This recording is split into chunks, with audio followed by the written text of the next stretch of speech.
Hello, friends. Hello, family. How are you doing? This is Martha Rena. I am so glad to be here and thank you for taking time to follow up on these episodes. So, today I have a wonderful guest, and I happen to be very grateful to God because God is really giving me men who are willing to talk, and that is not something to take for granted. On today's episode, I have a guest by the name Peter. He's here to tell us about the faithfulness of God in his life. Who is Peter and where is Peter coming from? Where was Peter born? Yes. Thank you, Martha. You're Gina, welcome. I sincerely appreciate for the opportunity. Yeah. And it takes a lot of courage sometimes as men, because you usually say men sometimes they are kind of so bold, strong. Yeah. But there comes a time men, women, or everybody needs sometimes to pour out because Yeah. we found ourselves in this life. True. And we need to encourage others, comfort them, and also tell men we can also share our issues to be a blessing to others. Otherwise, I'm Peter Mainge Kagai, born in Nyeri and then brought up in central Kenya, huko Muranga Gatanga, and I currently reside in Kajiado, huko Mkuroi, Ongatarungai. Thank you so much. Thank you, Peter. So where is Peter? Where was Peter born? How was it growing up? How was your family? Where are your parents and siblings? Maybe you can just start by just taking us back to your childhood days. Yes. Martha, I was born in Nyeri, Okay. huko Mukurweini, as the firstborn in the Oh. family of 8. Okay. So I'm the firstborn, and we are 7 brothers, and the only lastborn sister, who Nice. is now the lastborn. Okay. The journey has not been easy, and I was in a way describing the problems I've gone through, saying if we rate problems or struggles in life and challenges, I would be having a PhD. Oh. Because I've no problem in this life to where I am today, I've not experienced. Okay. Being the firstborn, when I was born in Nyeri, Mukurweini, and then I was brought up in Gatanga, where my mother got married. Okay. And sometimes, as human beings, we may ask, when you go through so many challenges, you ask yourself, if I was to choose, where would I have chosen to be born? And it could be different. Yeah. Surprisingly, if you are born by different parents or parents, you would not be the same you. Yeah. But one thing I will say here is nobody comes in this life as an accident. Correct. Because I'm the firstborn in the family, and my mother got me when she was young girl, with good hope for the future. And I may not remember very much when I was little, but sometimes I inquire some things from my mother. Yeah. Because we have gone a journey, and I'm happy that I'm a blessing to that family. Were it not that I was born, I know for sure that family wouldn't be where they are today. Things would have been different. Very different, very different. Yeah. And when we came from Nyeri, my mother was married by my father. Mm-hmm. In Uko Gatanga, where I was brought up. Yeah.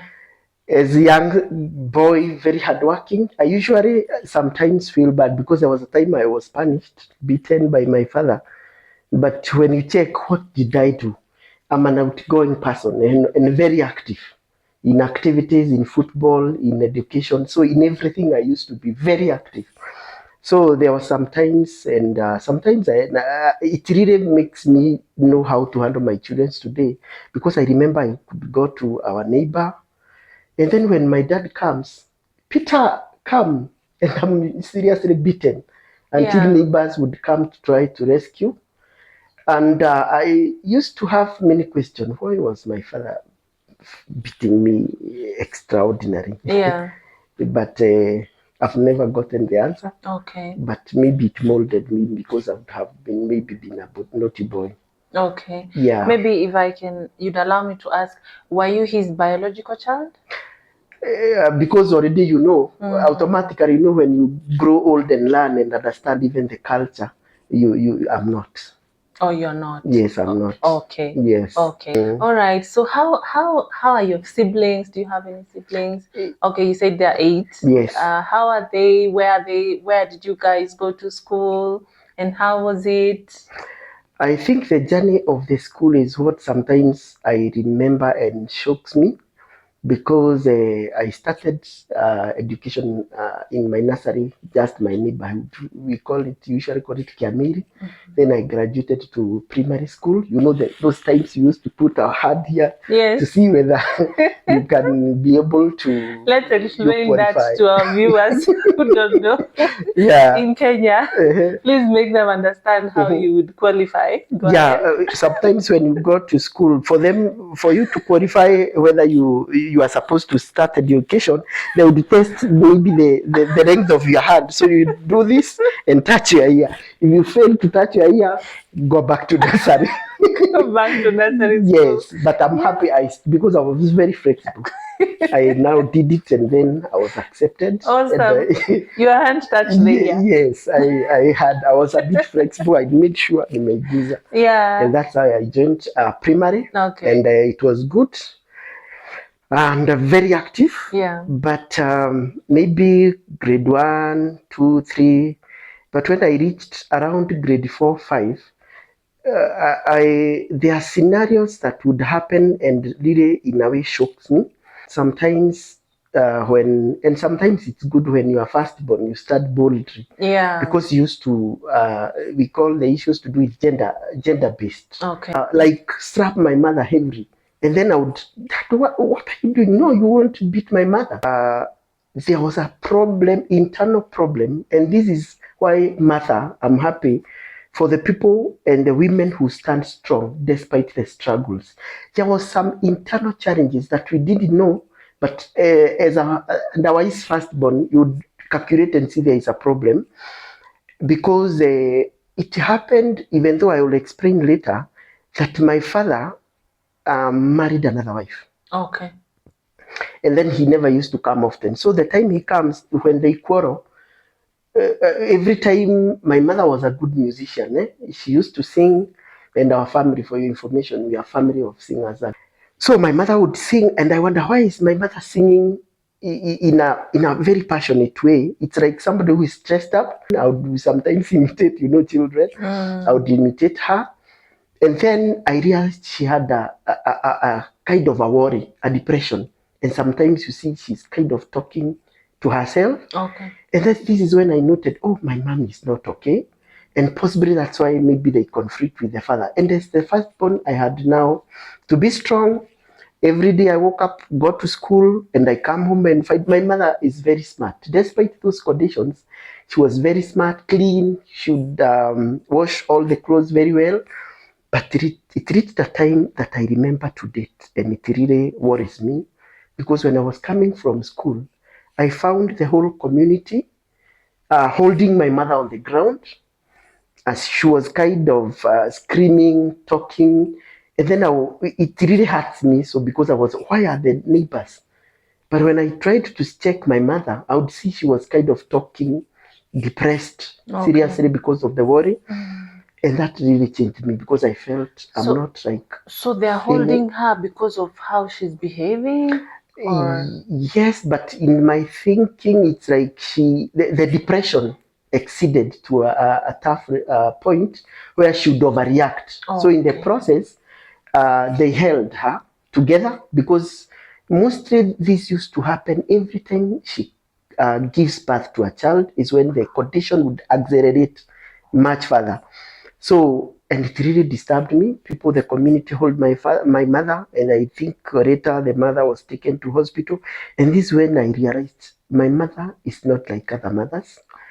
And what's the issue? So as the firstborn, you are caring. When the mother is not in, I would cook, I would do every chore of the house and take care of the other children. And then time goes on and on until now. There was a time we could not see our daddy coming often. Mother, that is when now the colors of poverty and the problems. Because I remember sometimes we could stay without food several days. And thank God for our grandfather. may God rest his soul in eternal peace, because he took charge. But I could see she doesn't love my mother so much until she rested. So we were left with the grandfather. So as the firstborn, mother sometimes is sick. This is a student in school. So I used to wash clothes for all those kids. And I thank God that I managed. To date, even if you are able to see this hard, Yeah. washing clothes for 8 children, your mother, because when she's sick, I would still help. Your father's brother, who is Michael, a disabled, and then grandfather. Grandfather had no energy, though he was a mason before he was employed. But you see now he's a retired grandfather. But thank God, our aunties had given us one lad, so we used to dig farm. I'm a good farmer. Yeah. We used to dig, have food for our children. But sometimes, because the number, you see, the 8 children, they are still growing. The consumption is still getting higher. So by the time I was in class 8 is when the life changed. All through this, I thought, my God, creator of heaven and earth, doesn't love me. So every time, I was not a Christian by then, but thank God my mother was a Pentecostal. So by the time she got mentally sick, that depression, don't carry your problem so much until it affects you. So she had shown me how to go to church. And then I used to go to Sunday school, and I knew about God. But I thought, why is our family undergoing all this problem? Either we did something wrong to God. So every time I would pray, I would say, our Heavenly Father, forgive us for anything we did wrong to you, because we are struggling much. Words may not be able to express what we were going through. When I reached grade 8, class 8 by then, I used to get raped often. People didn't know that at home I'm cooking breakfast, washing the children, washing the clothes, because my mother could not be able to handle. Let me ask you a question, Peter, that's personal. During all this time, how is your mom? Is she always in bed? Is she always outside? How was she? How was her condition? By then, my mom, maybe by the time she was sick, she used to be taken to hospital. She used to talk to herself. And you see, sometimes she would utter about the second wife. Okay. It's like there is problem. So she never used to work often. I used to cook, but sometimes there would be a wave that comes, she gets okay, and then she would also work. But it is between a month or 2, and the other times she's not okay. That must have been very traumatizing for you. You can imagine, because sometimes there is a nature that you want to be a full human being. But when you see your mother's condition, you feel, oh, you are not worth. And then you have now to try to adapt. So I would never like anybody to ask anything concerning my mother. I would not be able to forgive anybody who would joke with my mother. The neighbors. I'm very sharp, by the way. I actually wanted to ask you that. How are neighbors treating you people? Because in some communities, there are people who just throw hands, like leave those ones alone. Their mother is not good. Their mother is not okay. How was the community that surrounded you guys?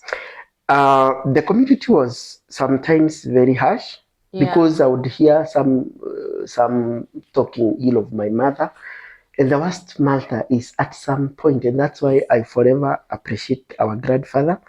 There was a time our close relative, those old ones, they thought the best thing for this family, because there are so many, it's to take them back to where they come from. And the elders chose two men who were to take us back to where my mother came from. And yes, and I remember by then, there are children who sometimes stay with the elders. You are hearing what they are saying, but you pretend you are not understanding. But I could hear everything. But when they were just about to act, my grandfather said, no, my children will not go back to where the mother came from. He went to my grandmother and told the grandmother, even if I die, these children will never leave my place. So that's now the closeness I'm telling you concerning the grandfather. So you'd see the neighbors don't really like you, don't love you, the naughty boys. You know, those boys, you can imagine 7 boys in the community and 1 girl. Yeah. Every man who has a second or third wife, please don't allow other children to suffer, because our brothers and me, we are like cat in life, only that we are Christian, we forgive. Yeah. But you see, we would stay that way, but God would touch my father. And then I would hear a name. We used to hear, when we hear a vehicle stops at the main road, there was a rich man in a neighborhood who used to be sent by my father. So sometimes to ask, Peter, I'm telling you, you'd never imagine such a joy. So I would run, get the luggage, come and check, and then we cook. Sometimes we used to cook at 10, 11, 12 at night because we had nothing to eat. And where my life changed is June 6, 1990, if I'm not wrong. When in our neighborhood, our relatives were born again, they used to have fellowship those days. And that's when, by grace of God, I went to one of the fellowship. I say, the best thing I can do, I want to get born again. Possibly this would alleviate some of the challenges the family is going through. I came back home, knelt, and touched my body to feel whether there is any physical change. Breathing out, no change. No change. But I remember foolishly, I only say, God, help me to dwell in your house all the days of my life. And this is now by the time I was finishing class 8, the first year I passed, but nobody would take me to secondary school. Grandfather would not. So he asked me, Peter, I was very obedient. Do this, just repeat grade 8, so that we see God, we will provide money by the time, instead of staying at home. Yeah. That's when I couldn't believe, but I went back to school. And by you went back to the same school? Yes, to the same school. Okay. And I remember I was a bit ashamed, but I thought, okay, life have shown me, I've learned the art of moving on. So let me ask you, now you've repeated class 8. I believe you're almost completing. What is the fate of your siblings? How are they doing this season? How is school for them? Are they going to school? How is it? Sometimes that is the worst part of it. You know, those are boys without food. Neighbor, when something is stolen, it's mine, his brothers. School was on and off. Maybe in a term, we would have half of the term my children were not attending school because they are hungry, they have nothing to eat. They go to school, come back home. Many of them, I would even pinch them. They even say, Mike, thank you, helped us. They would pinch us. I would pinch them when they don't go to school. So wanarudi. But still, we were still struggling. But you would find maybe the second born, that born were trying to go to school. But sometimes because of problem, some days they are in school, some days they are not. And the worst part was even the uniform.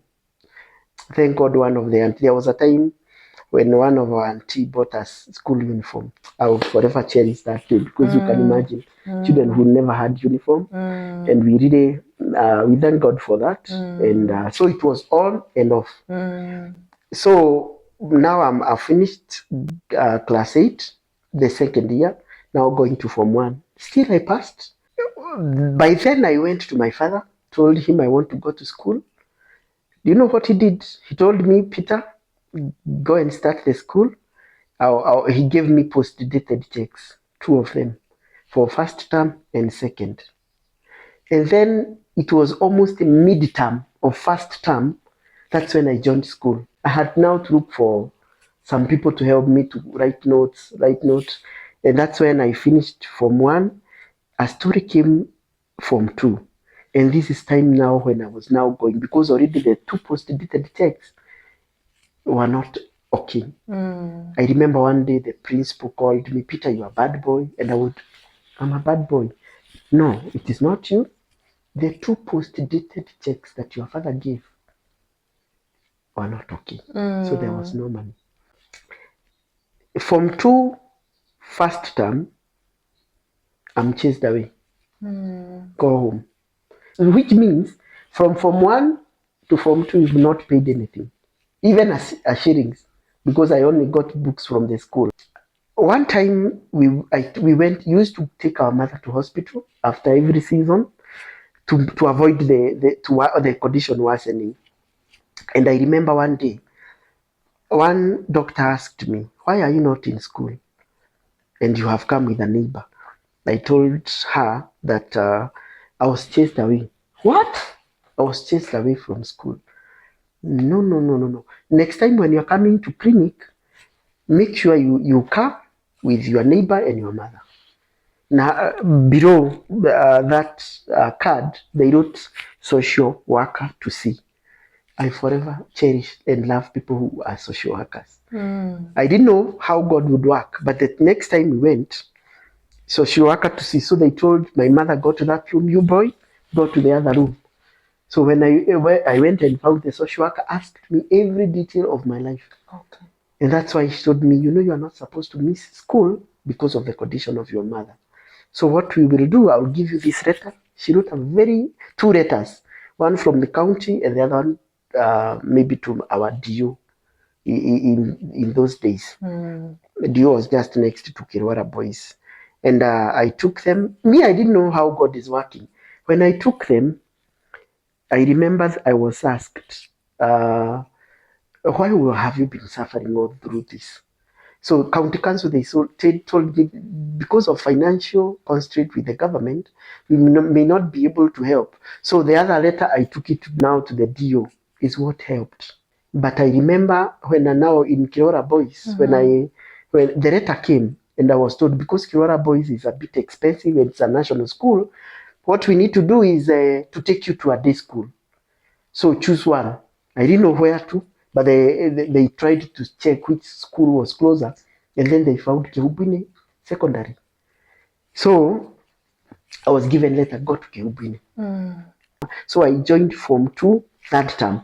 When I go back home, my mother's condition deteriorated, so she could do nothing. And after completing Form 4, this is where another story starts. Okay. Now my mom is not okay. Children are grown up, still suffering. Grandfather is more older. Now you have gone through Form 4. You need to go back to life. How will you manage because of the struggles at home? And this is now a family who have their father, who is now taking care of the second wife. We now end up in a children's home because of being abandoned. That's another story now. During that time, I remember I stayed in that children's home for a package of 10 years. So during 10 years, all my brothers have gone through the school. Yeah. I was a teacher, account clerk, to the management, until finally I became a signatory. No shillings would come to that children's home without I would sign and the parent. Monday you are in class. Saturday you are organizing guests because of the volunteers who are coming from US. Sunday you are in church interpreting for the pastor. So I never had time. Socialize. Yes. Remember when I'm young, I never had time to go and play with other boys. Yeah. And you remember initially I had told you I was very active. I wanted to go and swim, to go and have fun, but I never got that opportunity. No joking with women, girls, the marriage issue. Who is that girl who would like to get married to this family, to Maingi? Yeah. So I had what we call inferiority complex. I thought nobody loved me. Nobody would accept to be married in our family. Who are 8, struggling, and they have problem. And sometimes that's why we say today, even if you are a girl, if you love somebody, tell that person. Do you know how many girls or ladies who are now grown up who tells Mike, I used to love you. Why did you tell? I needed somebody to love me. But they were nowhere. Finally, I found through where I prayed this way.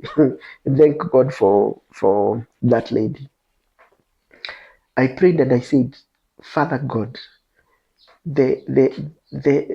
for me to test whom you want me to get married to, when they come at my home, let them do shopping. When we go to hotel, let them pay. when we are going through using a matatu, whoever will pay, God let that person be. And I remember next to our home, not very far from home, there was a girl who used to visit us. This girl was very brown, came with a shopping, and I know her when she was a young girl in my local place. And I would look at her, oh God, this girl comes, very brown, with a shopping. My heart, I remember when I saw the shopping, what's happening? Is she the one? We got to hotel, I'm paying. No, you won't pay. I'm paying. That's how we ended up. Oh. And I could not even have a courage to tell her, can I asked, do you have boyfriend or somebody interested? She was very wise. She told me, okay, just apply. You can get 10 application, whichever works. Then I said, go ahead. So later she came and accepted, and we organized a big wedding, church wedding. It was done in central Kenya because we could not do it in Gong. And then God blessed us with 3 children. Wow. And this now opened another story because this is what I'm doing today. And I will not fear, because I remember in my introduction, I told you I'm the chairperson, AIP Kenya. Yes. This is another new story. AIP stands for Association of Intersex Parenthood. In all my life, God has prepared me in many ways. I've worked with deaf in church. Currently, I am a member of Deliverance Church, Kiserian. And also, I'm the chairperson of a church council in our local area, because already the pastor of that church passed on, and the church was closed, which was now supported by the missionary who helped me when I was sick. Okay. So I would not allow that. And it's where we did the wedding. Yes. So we went to open the church, doing very well currently, with other brothers who we were youth now. They are well up, we are well up, and we are managing that church. And now it comes the most toughest story of life. Intersex. People confuse who intersex are. When we got our first child is a girl. When we got the second born, I remember always I tested my wife to know what kind of a child. So we were expecting a boy, born with I can use the term ambiguous genitalia, because the formation was questionable. And then we thought it was an issue of the undescended testicles. Usually we tell women, check the boys and take care for them.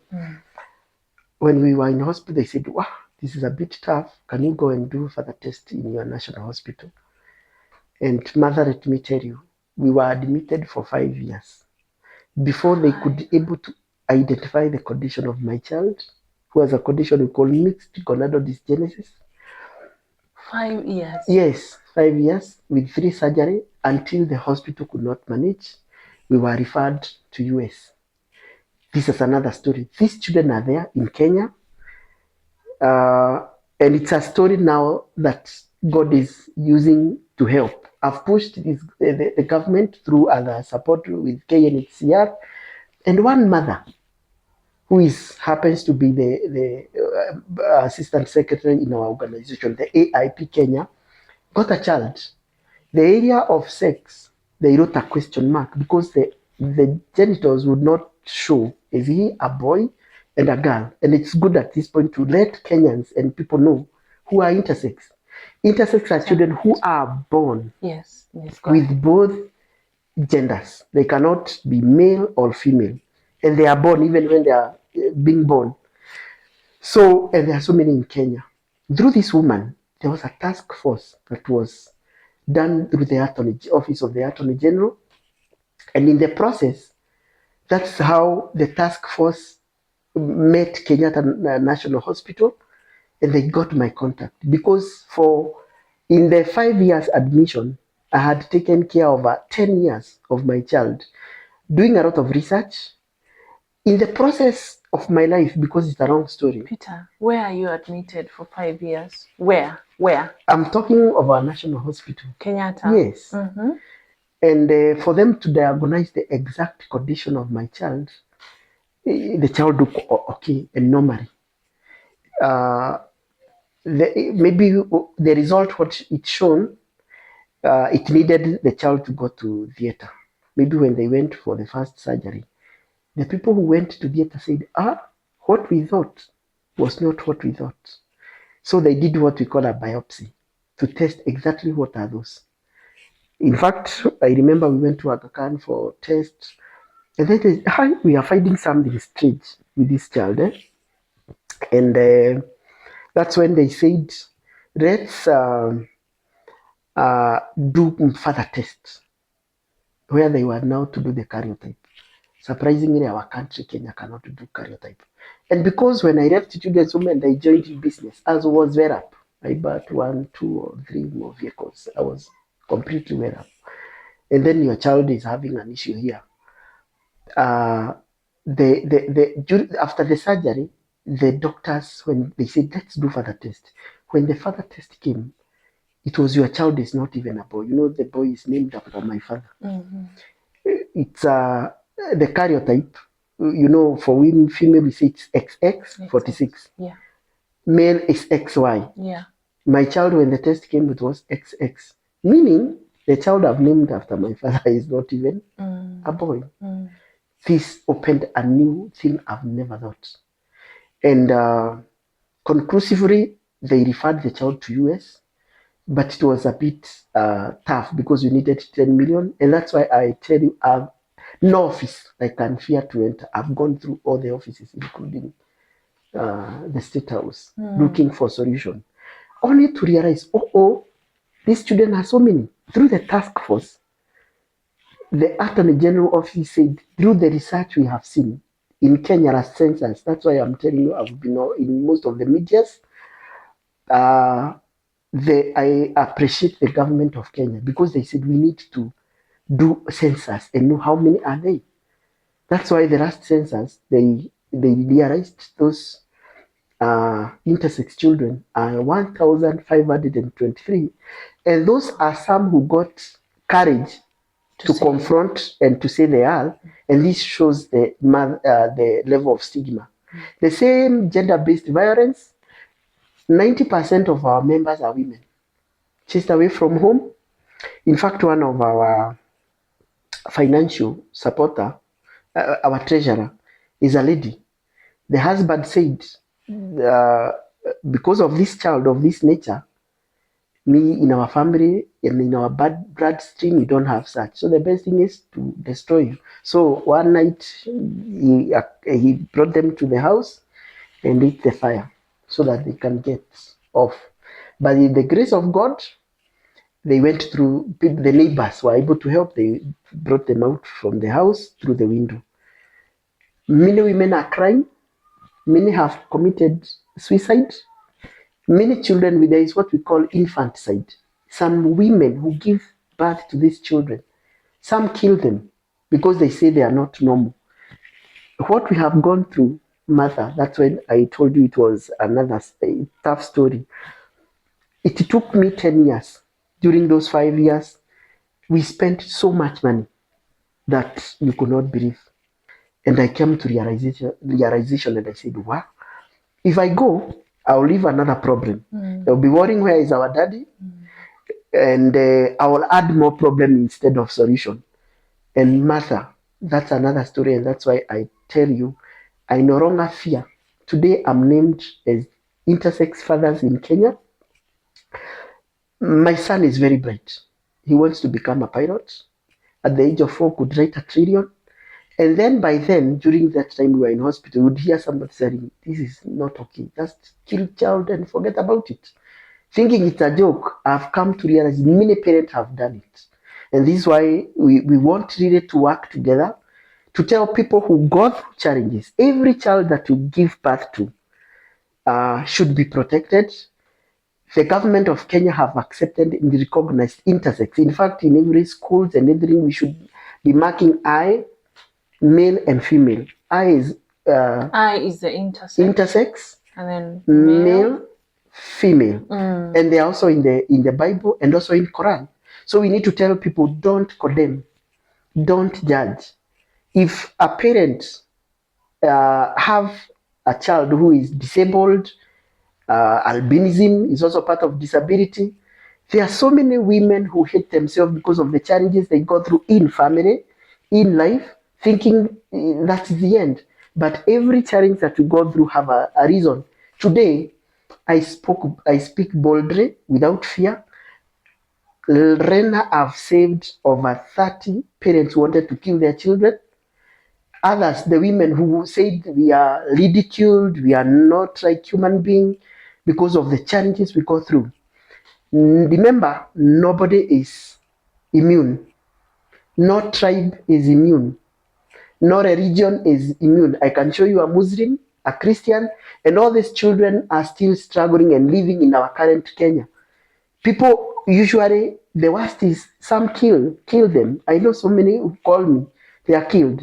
So you see now, God has given you another responsibility to take care of them. They need protection to fight the stigma. So you can see, since you are young, God has been preparing you for service to save humanity, to help families, to tell men who marry two wives, take care of all the children, to tell women who have been divorced, rejected, you can live again. There is hope. And also, I think we really need to work to save many, because many people don't know. For the sake of our viewers, take me through that journey where through the 9 months and after the birth. How was it? You're expecting a boy, and then this child is born. Take me through that moment, especially for your wife.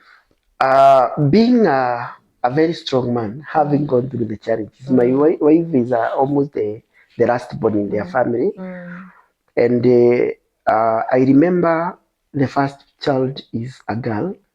Now we are having a boy. I was so excited. And in our culture, sometimes when you are having a boy, oh, this is good.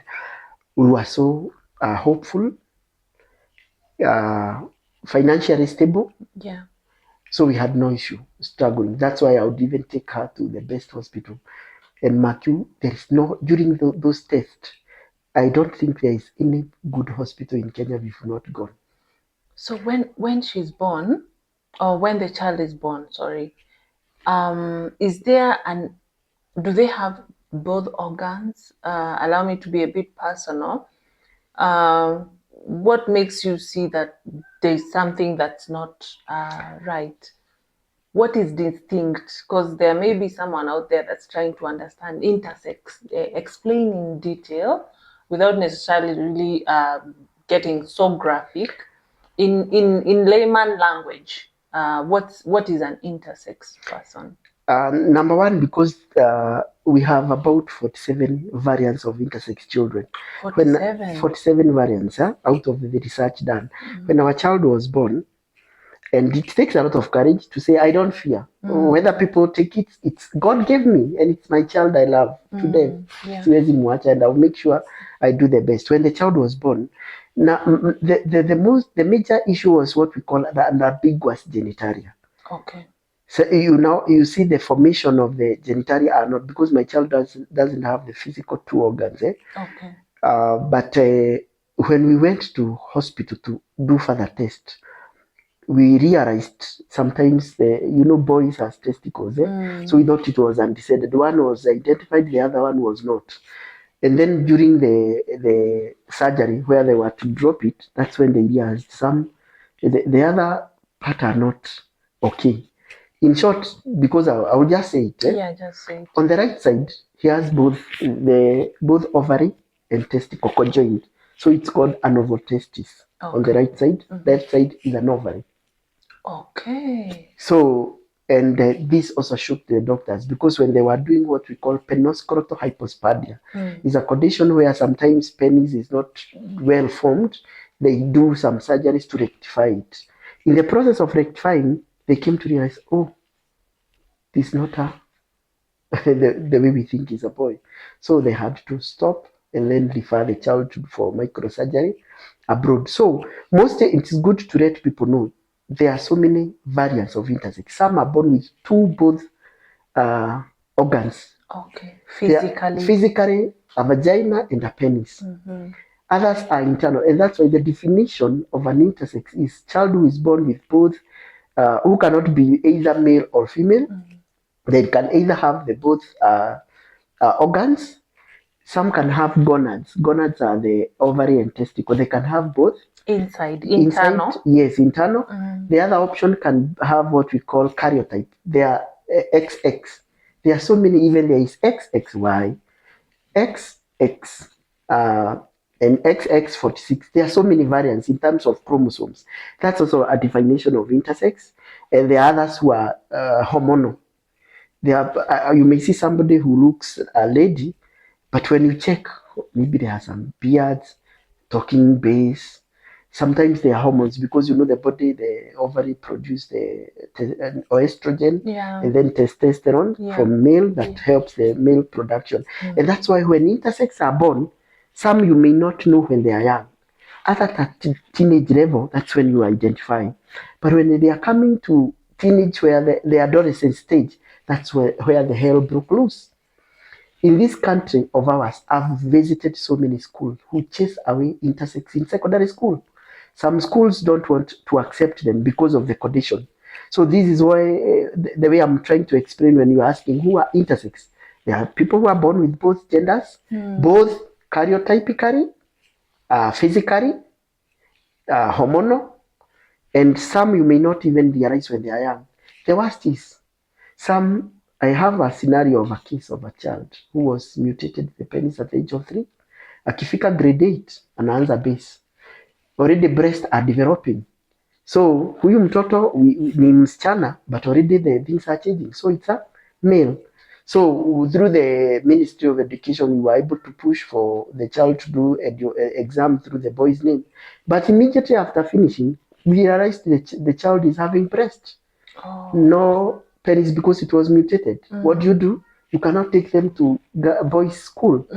It was now a girls' school, and you can imagine the stigma. So someone can grow up as a boy only to get into teenagehood and their features change. Yes, and that's why mostly we are telling people avoid surgeries when those children are young, when it comes to reproductive organs, to become A or B. But there are some also required surgeries that are very important. There is like a condition, though they are medical term, you may wonder how I know. How I know. There's a condition we call CAH, congenital adrenal hyperplasia. Those children die within 2 weeks. And what happens is their hormones are not working. So salt and sugar in their body adds up. And in fact, they die within 2 weeks with the symptoms like malaria. And all they need is an injection. Some of these intersex children, some may have a tumor. The ovotestis may turn to be a tumor.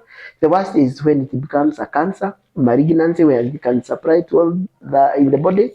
Some die on that, so they need intervention. Some may be intersex males. You cannot allow the testicles to be in the stomach. They need to be brought down for reproduction. So there is so many variants, many conception. People, Kenyans don't understand. Let me tell you, the worst, Rina, the people who refuse to accept intersex are most Christian. One day we were doing a research, pastors, would you young people, because I know so many of them, would you like to go to church? No. Pastor chased me away. Pastors have been chasing away these children because at teenage, they think these are the people we think. They chase them away because their body is changing. The ABCD people. Yes, school is a challenge. Some are named differently. And you imagine it's not their choice. They were born. This is another mission that we have to save them. Peter, tell me something. You name a child, you give a child the name of a boy. They grow up and they start showing the physical features of a girl. Tell me about that. Rina, I can tell you something strange. I can show you a Kenyan and a pastor, for your information, an apostle, who married, gave birth through the wife, and then due to that condition, they disagreed, left alone, then met a man now. They cooperated and He gave birth. he got pregnant. So he has two children. One, he has given birth with another woman, and the other one ni yeye alikuwa na mimba. He got pregnant through a man. So he is both active. I can show you an intersex who have beards. They are having mens. I can show you an intersex. Most of them who have breast, they are using very a stretching vest to press to maybe to disguise. Yeah. Because when they go to bank, you are saying you are a girl, you are Jane, and you look a boy. This is impersonation. Some are even taken to police. We have saved some of them. Others now, they don't get documentation. Like now, we are currently pushing the Kenyan government to change ID for I, because some, no matter what surgery you do to an intersex, they will never be fully normal A or B. So thank God that the government have really recognized them. But the population and Kenyan don't know who intersex are. They accuse them. To a point, some are killed, but we need to protect them. And this one, this is a call. I never chose, but God chose me. And no tribe, no religion, no president. In history, there have been said there are even some presidents in US and such who were intersex. They are there, and I'm happy out of our fight. We have the first commissioner, Kenya National Commission on Human Rights. It is in public domain. He's one of them that he accepted even in parliament. Okay. I'm happy the fruits are coming, but our Kenyan society, people don't know. So this is why I was telling you I have a long story, and this is a bit of what God has called you to do. Serving as a Christian, I would never thought a Christian can have such a child. And then you can imagine people thinking it's a curse, divorce the lady because it's a curse. They struggle so much, and there are so many. And some of the people, sometimes we are condemning their intersex, but we don't know. We need to protect them. And that's why as AIP now, our vision is to change the stigma of intersex to strength, and their freedom, their fear to freedom. Thank you. Please define AIP. AIP is an Association of Intersex Parenthood, which was formed some years back to be able to bring together the parents who suffer gender-based violence, who are, it involves the caregiver, parents, and intersex children. In fact, my assistant, even though sometimes nobody would know who they are, is a police woman. Intersex don't know any profession. Anybody can, but they still hide. But we need, through AIP, we'll be able to push for their recognition. And I'm so happy and proud today. I should tell you, Tina, this. For the first time, United Nations Human Rights Council passed and recognized intersex globally. And it's something we need to push on so that intersex can live like any other person. Intersex get born again. For those who believe in Christ will go to heaven. Pastors, stop accusing people. Sometimes there are people who use Christianity. And I can mention you something, Rina, and you tell me. Today, do you usually find disabled lepers waiting in church to be given food the way during Apostles' time were? No. Sorry, and I'll use this forum to say sometimes you see people who are lame, weak, staying in the mosque because they usually know we will get something. That's true. But the way Christian is today, people are preaching themselves instead of preaching Christ. So pastors don't chase away these children. They belong to God. They need our love. And whoever goes through challenges, I want to conclude by saying every challenge a human being goes through in life is an opportunity for you to move and change human being. And sometimes we say, when life gives you a lemon, just make a lemonade. True. I'm also proud of you and what you are doing. Thank I you. never thought this would happen. Thank you, Peter. Thank you. I feel like this is just the beginning of this discussion. Can you come back some other day and we do more about now the intersex community? I'm ready. As long as it is something that will save these children. Yes. You don't know your auntie will have one. You don't know the next senior most person will have one. Yeah. It doesn't cater whether religious, whether you are Muslim, whether you are who, whether you are from whichever tribe. I can show you all intersex from all the tribes we have in Kenya. So if an opportunity of that comes, let's save them and help as we can. Thank you so much. My viewer, we have just begun. This is a topic that we would want to delve deeper into it, and Peter will guide us into that.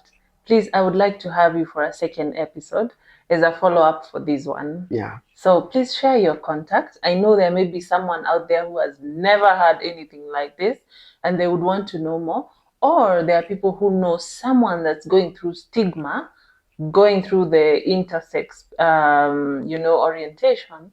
Please share your contact for the sake of such people to reach out to you. I'm happy for the opportunity, and I would like to tell Kenyans, nobody should complain, because when you are born, God had a plan for you.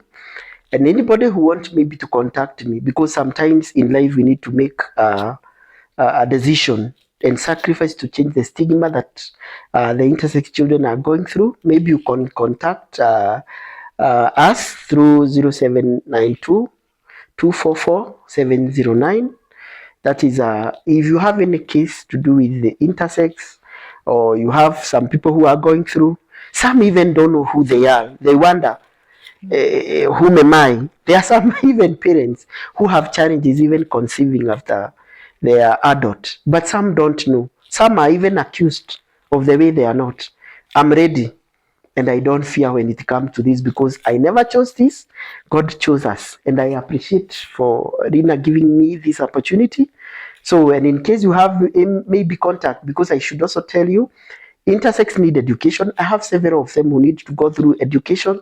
They want to do courses and training, and we are also pushing government so that they can get employment. And also you there, if you have an opportunity, a business, don't fear to employ an intersex. They need to live like any other children. So in case of any question or any comment, my personal contact is 0722 681583. Thank you. Thank you so much, Peter. Yours is a life of just God taking you through from one level to another. And I have seen the constant factor of God just developing compassion in you all the way from when you were young. And I think He saw you as the best fit for this. And we congratulate you. Thank we you. celebrate you. Thank you. The courage you have is unrivaled. Thank you for everything you're doing. As the chairman, you're the chairperson? Yes, and the founder. And the founder of the AIP, which Kenya, is Association of Intersex Parenthood. AIP Kenya, Association of Intersex Parenthood in Kenya. This is Peter Maingi, and thank you so much. Thank you for coming. Welcome. And we will do a follow-up of this episode, maybe in the days to come, so that you can explain more. But in the meantime, my viewer, please feel free to contact Peter should you have any question or any concern, or you wish to support the foundation. Please go ahead and do it. Thank you for watching. As always, this is Martha Reina, and this is Martha Reina Stories. See you in the next episode. Bye for now.